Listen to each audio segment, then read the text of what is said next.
After watching television, it is now time for sleeping.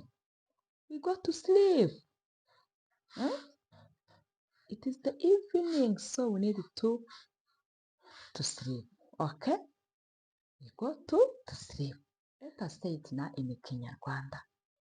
Iyo tumaze kureba television or insakazamashusho guhera 2:30 kugeza 4:00 tujya kuryama. Can you repeat? Tujya kuryama. Nyuma yo kureba televiziyo tujya kuryama. Repeat please. Nyuma yo kureba televiziyo tujya kuryama. Thank you so much. After sleeping, it is now sleep until the morning. It's very clear. We sleep until the morning. Okay? Turaryama tukageza mu gitondo. Sangahe? Which time? At 5:30. It is now Monday. Remember that we are using the timetable of Sunday or daily routine of Sunday. Yes? So, turaryama tukabyuka mu gitondo at 5:30. Kugeza 11:30 za mu gitondo. In Kinyarwanda we say 11:30 za mu gitondo. Can you repeat the whole sentence? Yes? Thank you so much. After waking up at 5:30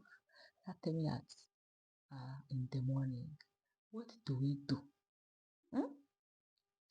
What do we do? Iyo tubyutse 11:30 za mu gitondo dukora iki?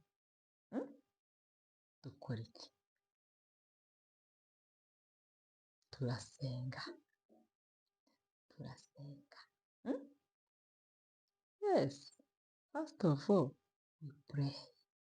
At the time of the morning, we pray. Do you pray? You too, when you wake up, do you pray? Please try to pray. In the morning when you are waking up, okay? Yes? Please, you wake up, you pray. Make sure. It is very good. Yes? Thank you so much. Turabyuka tugasenga. After praying, what do we do? We go to the bathroom again. But remember, it is now Monday. It is not Sunday. It is Monday. Yes? Thank you so much. So Monday, what we are going to do there? We go to the bathroom. After praying, we go to the bathroom. Yes? And we come and we wear our clothes. Okay? After that, what do we do? But let us first put the whole sentence in Kinyarwanda. Okay? 11:30 za mu gitondo kuwa mbere turabyuka. Kuwa mbere means Monday. Turabyuka. After that, what do we do? Tujya koga. Tujya koga. Can you repeat? Tujya koga. Thank you so much. After, nyuma yo koga, twambara imyenda myiza y'akazi. Twambara imyenda y'iki? Y'akazi. So I go to work. go to work. What do you stay doing there? You. Let us now put our sentence in Kinyarwanda. Iyo tumaze koga mu gitondo, tugenda tukambara imyenda myiza, hanyuma tukagira gute? Tukajya ku kazi. Go to the work. Tukajya ku kazi. The work is called akazi. Akazi. Akazi. Tukajya ku kazi. Yes? Thank you so much. Tukajya ku kazi. We reach there on the work at 7 o'clock. At 7 o'clock. So, at 7 o'clock, what do we do? We do the work. They are on the work.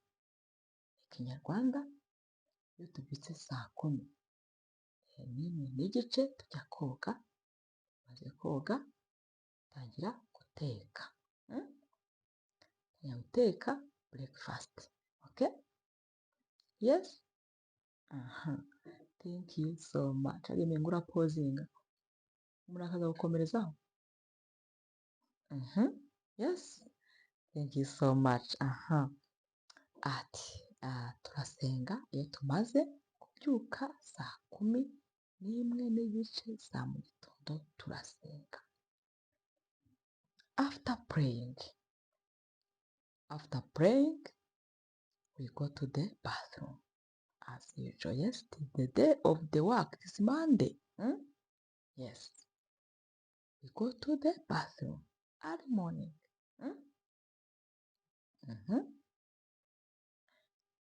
Iyo tubyutse 10:11 turasenga, hanyuma tukajya koga.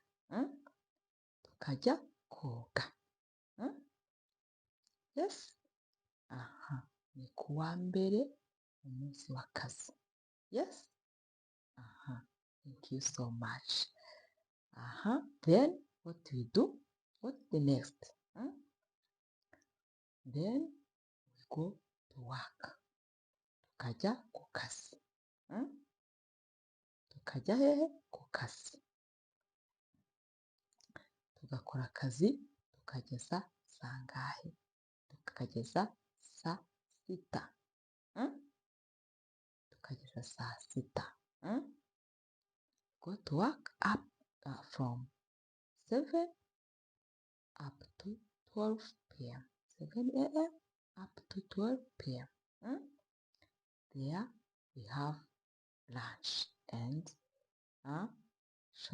the short break. Okay? Tukagira akaruhuko 6:00. It is lunch now. It is the time for lunch. Iyo tumaze tugeze ku kazi turakora tukageza 6:00. Twageza 6:00 tugafata akaruhuko. Can you repeat? Turakora tukageza 6:00 tugafata akaruhuko. Repeat. Thank you so much. Akaruhuko kageza sangahe? 7:00. We have now short break of 1 hour from 12 p.m. up to 1 p.m. Yes? Tugira akaruhuko kava 6:00 kakageza 7:00. Time for lunch. Okay? After break, we continue the work. Continue the work up to 5 p.m. Yes. Nyuma yo kuruhuka no gufata amafunguro ya 6:00. Dusubira mu kazi kugeza 11:00 z'umugoroba. Do you get something? Yes? Do you get the point? Nyuma yo gufata amafunguro ya saa sita. Can you repeat?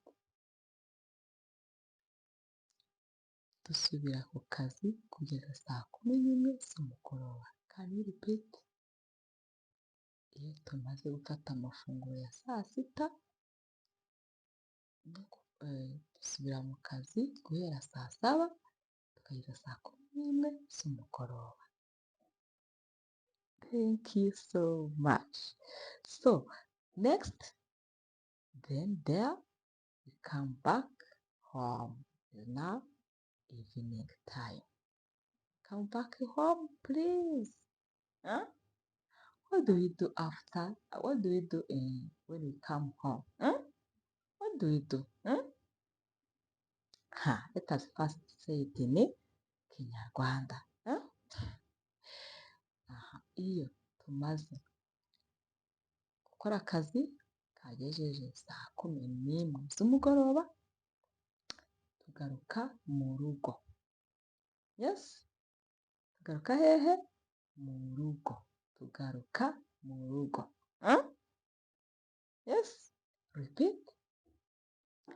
Iyo tumaze gukora akazi saa 11 z'umugoroba, tugaruka mu rugo. Thank you so much. Huh? Then we start also cooking. We start doing what? We start cooking. So we cook the supper.